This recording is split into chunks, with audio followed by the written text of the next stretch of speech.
So hello and welcome. तो देखिए यहाँ पर एक क्वेश्चन आपको दिख रहा होगा जो कि बोर्ड एग्जाम में आया हुआ है 2 मार्क्स के लिए। एक्सप्लेन ग्रॉस डोमेस्टिक प्रोडक्ट, जिसको हम लोग शॉर्ट में क्या बोलते हैं, जीडीपी बोलते हैं। ठीक है, तो जीडीपी का आपको 2 नंबर के लिए इसका डेफिनेशन लिखना है।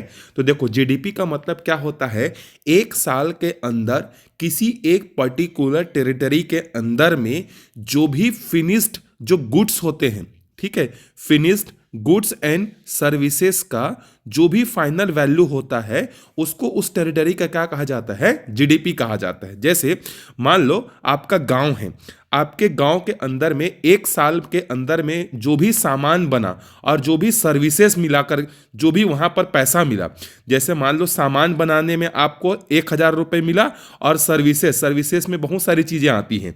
जैसे आपने क्या किया, किसी का कंप्यूटर रिपेयर कर दिया, किसी का बाइक को आपने क्या बोलते हैं सर्विसिंग प्रोवाइड कर दी। तो गुड्स का मतलब सामान से होता है और सर्विसेज का मतलब होता है कंप्यूटर का सर्विसेज हो सकता है, वाईफाई का सर्विसेज हो सकता है, होटल का सर्विस हो सकता है। उससे आपके गांव वालों ने 500 रुपये कमाया, तो आपके गांव की जो टोटल जीडीपी हो गई वो कितनी हो गई, 1500 हो गई। तो जैसे आपके गांव के अंदर में एक साल के अंदर में जितना गुड्स और जितना सर्विस, जितना पैसा कमाया, उस दोनों के ऐड को हम लोग क्या बोलते हैं, जीडीपी बोलते हैं। उसी तरीके से अगर हम लोग हमारे इंडिया के जीडीपी की अगर बात करें तो हमारे इंडिया के बाउंड्री के अंदर में एक साल के अंदर में जो भी फाइनल वैल्यू है गुड्स और सर्विसेज का, उसको हम लोग इंडिया का जीडीपी जो है बोलेंगे।